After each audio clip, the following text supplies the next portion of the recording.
नमस्कार साथियों, आज के अपने इस वीडियो में कम्युनिकेबल डिजीज से रिलेटेड अपन जो टॉपिक पढ़ रहे हैं उसमें आज की अपनी जो डिजीज रहने वाली है वो रूबेला है। रूबेला को ही जर्मन मीजल्स नाम से जाना जाता है और इस टाइप के रसेज है वो बॉडी पर बनने लगते हैं। ठीक है, तो चलिए दोस्तों, बिना किसी देर किए हुए शुरुआत करते हैं अपने इस वीडियो की। इससे रिलेटेड जितने भी अपने एग्जाम में क्वेश्चन बनते हैं अपन सारा का सारा इस वीडियो में डील करने वाले हैं। तो एग्जाम में पूछा जा सकता है कि इसका अदर नेम क्या है। इसे जर्मन खसरा भी कहते हैं, यानी कि जर्मन मीजल्स भी कहते हैं। तो पहला नाम तो इसको कहते हैं जर्मन मीजल्स। जर्मन मीजल्स क्यों कहते हैं? क्योंकि एक जर्मन फिजिशियन था तो उसके द्वारा इसे डिस्कवर किया गया था, डिस्कवर्ड बाय जर्मन फिजिशियन, इसलिए इसे जर्मन मीजल्स भी कहते हैं। ठीक है, और मीजल्स क्यों कहते हैं? क्योंकि इसका जो साइन एंड सिम्टम्स है वो सेम मीजल्स से रिलेटेड है, मतलब उसके जैसा मिलता जुलता है, इसलिए जर्मन मीजल्स भी कहते हैं। दूसरा नाम इसका क्या हो सकता है? रूबेला। रूबेला मीन्स क्या होता है? यानी कि छोटे छोटे लिटिल रेड पिंक रेसेस बनते हैं, तो पिंक रेसेस बनते हैं ना, इसे रूबेला कहते हैं। तीसरा इसका नाम होता है, इसे थर्ड डे मीजल्स भी कहते हैं। चौथा इसका क्या नाम हो सकता है? इसे अननोटिस्ड डिजीज़ भी कहते हैं। एग्जाम में अगर पूछे आपको कि थर्ड डे डिजीज मीजल्स किसे कहते हैं, तो रूबेला को कहते हैं, और अननोटिस्ड डिजीज किसे कहते हैं, वो भी रूबेला को कहते हैं। इसका एजेंट क्या है? एजेंट है इसका रूबेला वायरस। रूबेला वायरस ये कौन सी फैमिली से बिलोंग करता है? ये टोगा वायरस फैमिली से बिलोंग करता है, टोगा वायरस फैमिली।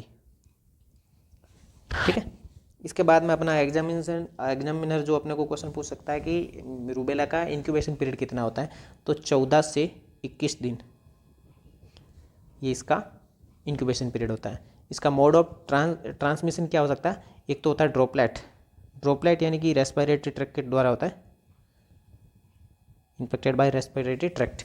और दूसरा वर्टिकल ट्रांसमिशन भी हो सकता है। किसके द्वारा होता है? वो प्लासेंटा का थ्रू होता है, वर्टिकल ट्रांसमिशन। किसके द्वारा? Through placenta. ठीक है, और अगर कोई फीमेल है वो रूबेला वायरस से एक्सपोर्ट हो चुकी है, तो उसको प्रेगनेंसी के 20 वीक से पहले 85% तक चांस होता है उसे CRS हो सकता है। यानी कि कोई फीमेल है वो एक्सपोर्ट हो चुकी है रूबेला वायरस से, तो उसे प्रेगनेंसी के 20 वीक से पहले 85% चांस होता है उसे CRS हो सकता है। CRS का मतलब क्या होता है दोस्तों? Congenital rubella syndrome. ठीक है, ठीक है, और जब कंजेनाइटल रूबेला सिंड्रोम है तो मे बी कोज चाइल्ड, मतलब उसे चाइल्ड को भी 3 प्रॉब्लम हो सकती है। वो प्रॉब्लम कौन कौन सी हो सकती है? अपन कह सकते हैं, एक तो है, ठीक है, 3 प्रॉब्लम है। एक तो है कंजेनाइटल हार्ट डिजीज,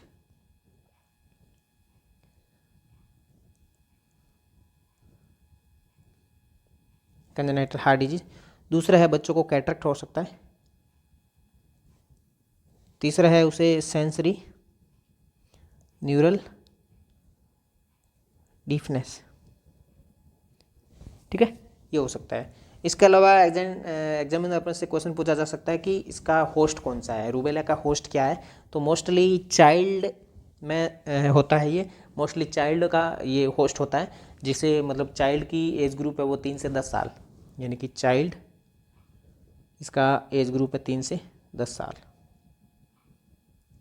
और दूसरा है 40% female at risk in reproductive age group. Reproductive age group कौन सी होती है? 15 से 45 साल। ठीक है, ये हो सकता है उसका होस्ट। और इसका क्लिनिकल मैनिफेस्टेशन क्या हो सकता है? तो क्लिनिकल मैनिफेस्टेशन में अलग अलग, जैसे एक प्रोडर्मल स्टेज होती है, प्रोडर्मल स्टेज में क्या होता है? कोराइजा या फिर सोर थ्रोट और लो ग्रेड फीवर। ठीक है, इसके अलावा दूसरी है वो लिम्फेडिनोपैथी।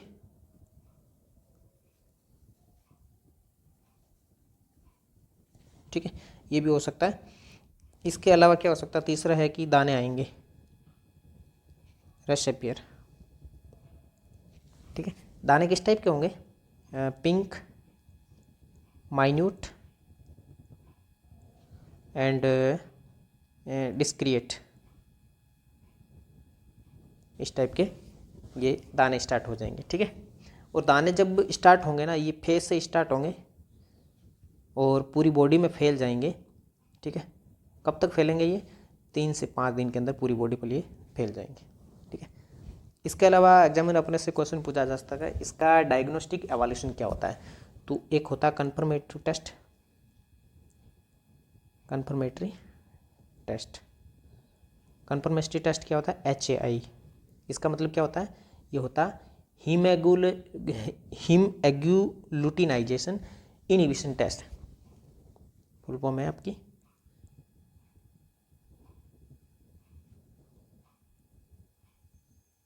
ल्यूटिनाइजेशन टेस्ट,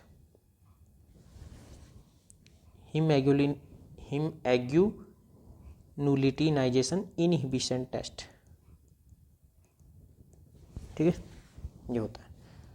दूसरा इसका क्या होता है? रूबेला टाइटर से। ठीक है, इससे जो ट्रीटमेंट है, वो ट्रीटमेंट तो स्पेसिफिक कोई ट्रीटमेंट नहीं है, लेकिन इसको अपन वैक्सीन से प्रिवेंट कर सकते हैं। वैक्सीन कौन कौन सी यूज़ की जा सकती है?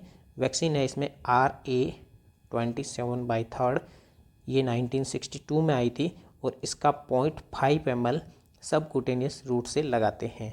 ठीक है, और अगर कोई फीमेल है जो रूबेला वैक्सीन ले चुकी है तो उसे 3 महीने तक है वो प्रेगनेंसी अवॉइड करनी चाहिए।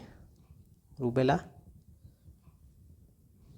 वैक्सीन अगर ले चुकी है तो फीमेल को 3 महीने तक प्रेगनेंसी है वो अवॉइड करनी चाहिए।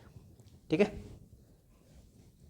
ये अपना रिलेटेड टू पूरा का पूरा जो टॉपिक्स था अपना रूबेला वायरस और उसकी वैक्सीन और उससे रिलेटेड जितने भी अपने क्वेश्चन बनने चाहिए वो अपने डील किए।